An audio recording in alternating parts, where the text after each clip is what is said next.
বনের ধারে এক ছোট্ট কুঁড়ে ঘর। এই ঘরে বাস করত এক গরিব কাঠুরিয়া। তার নাম রঘু। রঘুর সংসারে ছিল তার স্ত্রী লক্ষ্মী আর দুই সন্তান, বড় ছেলে গোপাল আর ছোট মেয়ে বিনু।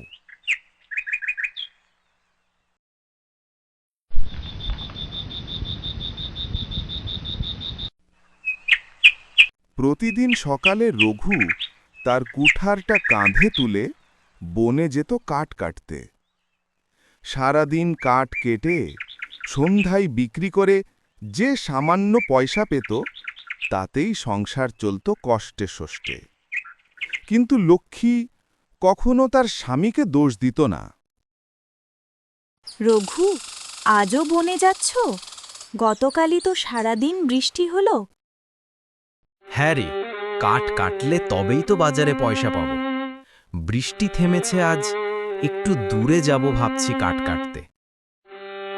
রঘুর ছেলে গোপাল তার বাবাকে বাধা দিয়ে বলল, বাবা, তুমি দূরে যেও না, বনে বাঘ আছে। গোপাল রঘুর মাথায় হাত রেখে বলতে থাকে, ভয় পাস না গোপাল, বাঘ আমার মতো গরিব মানুষ খেয়ে কি পাবে বল? রঘুর মেয়ে বিনু একটু ভয় পেয়ে তার বাবাকে বলল, বাবা, তুমি আজকে তাড়াতাড়ি ফিরে আসবে তো, বন থেকে কাঠ কেটে নিয়ে? হ্যাঁ মণি, সূর্য ডোবার আগেই আমি ফিরে আসব। রঘু কুঠার কাঁধে নিয়ে বেরিয়ে যায়। পেছনে বাচ্চারা হাত নাড়ে, আর লক্ষ্মী দাঁড়িয়ে থাকে অবাক দৃষ্টিতে।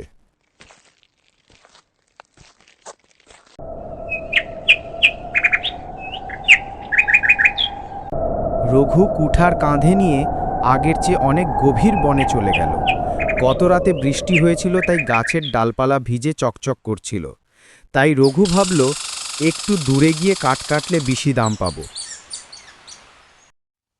রঘু কাঠ কাটতে থাকে।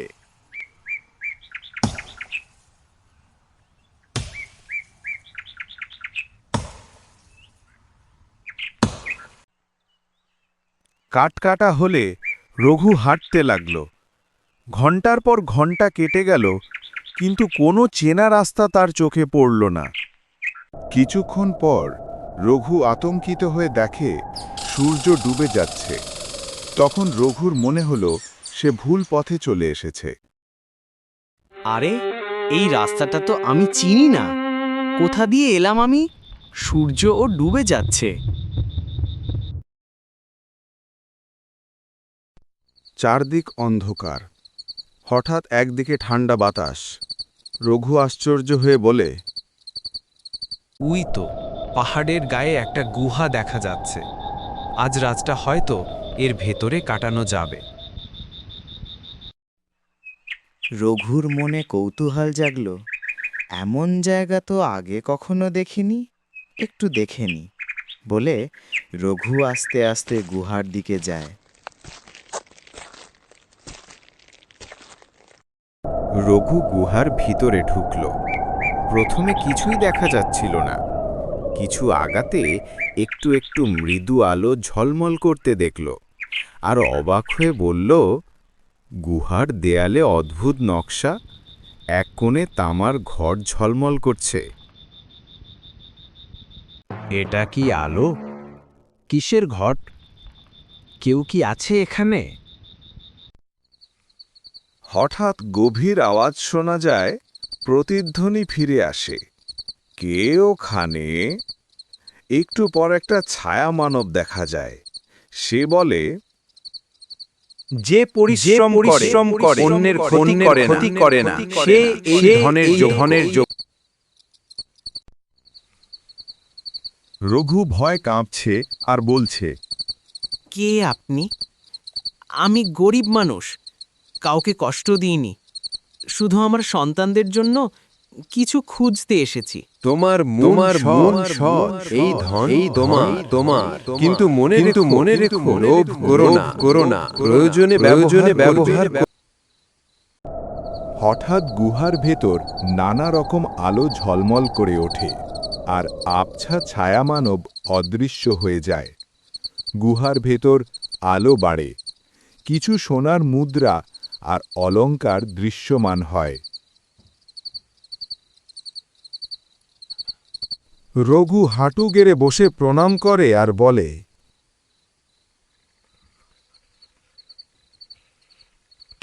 ধন্য আপনি, এই ধন দিয়ে আমি গরিবদের সাহায্য করব।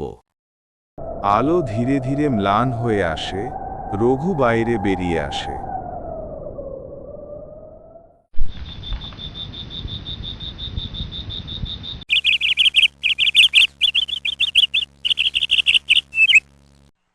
পরদিন সকাল, রঘু গ্রামে ফিরে আসে।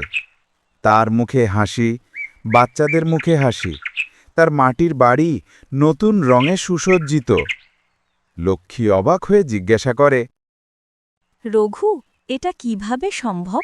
কালও তো আমাদের কিছু ছিল না। ভাগ্য খুলেছে লক্ষ্মী, এক অলৌকিক গুহার মধ্যে আমি ধন পেয়েছি। সবই ঈশ্বরের আশীর্বাদ বোধ হয়। ভগবানের কৃপা ছাড়া এটা সম্ভব নয়। রঘু সেই ধন দিয়ে প্রথমে গ্রামের মন্দিরের ছাদ মেরামত করল, গরিবদের মাঝে খাবার বিলিয়ে দিল আর সবার কাজের সুযোগ করে দিল।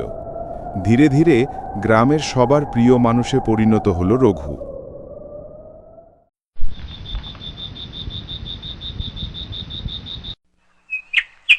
কয়েকদিন পর গ্রামের কয়েকজন ধনী লোকের চোখে এই পরিবর্তন সহ্য হল না।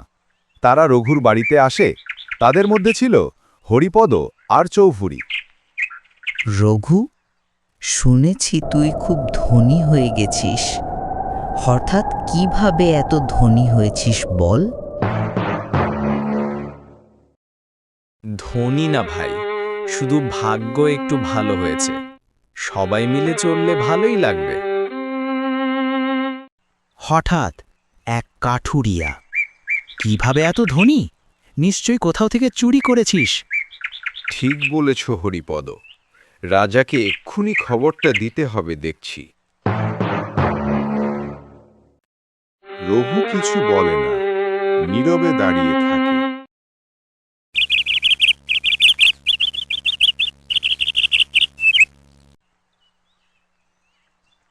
পরদিন রঘুর বাড়ি। রঘু বসে আছে। এমন সময় মহারাজার প্রহরীরা আসে। তোমার নামে নালিশ আছে, এক্ষুনি আমাদের সাথে মহারাজার দরবারে যেতে হবে। প্রহরীরা রঘুকে ধরে নিয়ে যায়।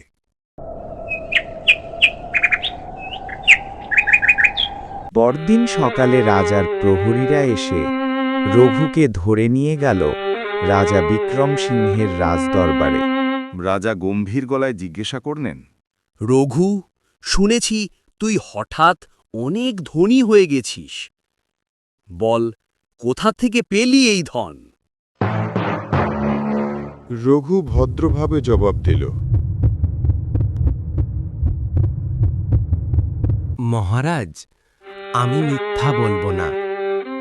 এই ধন আমি গুহার ভেতর পেয়েছি, যেখানে এক অলৌকিক মানব আওয়াজ আমাকে অনুমতি দিয়েছে। আমি চুরি করিনি মহারাজ, আমি সৎ। গুহা। অলৌকিক আওয়াজ? এসব গল্পে রাজ্য চলবে না। আমাকে নিজেকেই গিয়ে ব্যাপারটা দেখতে হবে।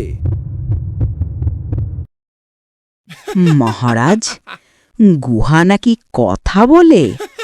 একেবারে গপ্প আজগুবি কথা। এবার রাজা ঘোষণা দিলেন, আমি নিজেই দেখে নেব। আগামীকাল আমরা সেই গুহায় যাব।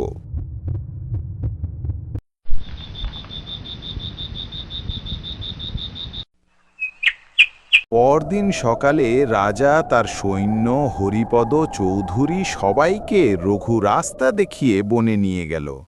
পথ চিনিয়ে নিয়ে গেল সেই জায়গায়, কিন্তু কি আশ্চর্য, যেখানে গতকাল গুহা ছিল সেখানে এখন জঙ্গল ছাড়া কিছুই নেই।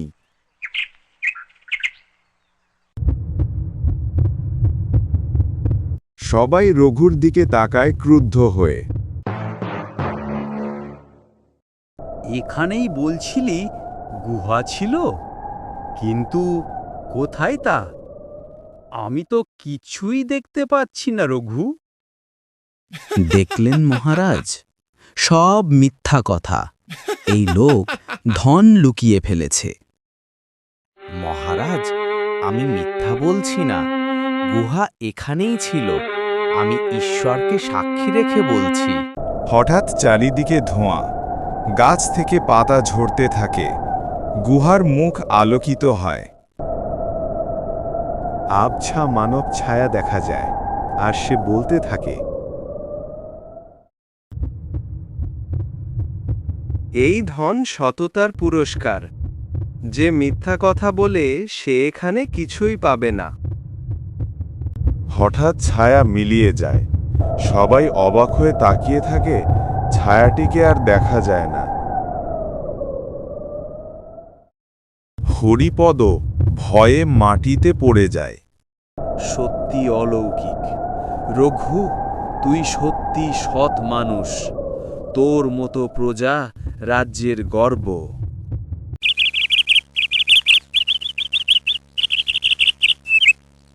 2 দিন পর রাজদরবারে রাজা পুরস্কার ঘোষণা করে।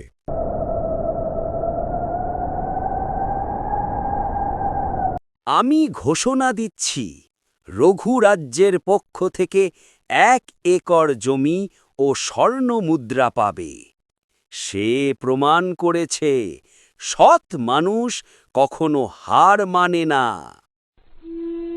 প্রহরী রঘুর হাতে পুরস্কার তুলে দেয়।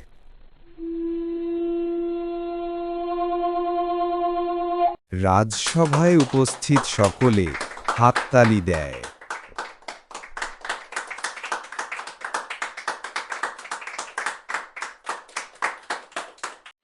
রঘু ভাই, আমি ভুল করেছি, আমাকে তুমি ক্ষমা করো। ভাই, ক্ষমা পেতে চাইলে সৎ পথে ফিরে আসাই যথেষ্ট। রঘু হাসি মুখে পুরস্কার নিয়ে বাড়ি ফিরে আসে।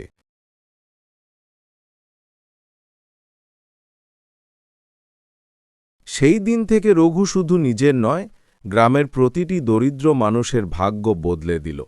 সে স্কুল তৈরি করল, বীজ কিনে দিল চাষিদের, আর বলতো, এই ধন আমার নয়, এটা সবার।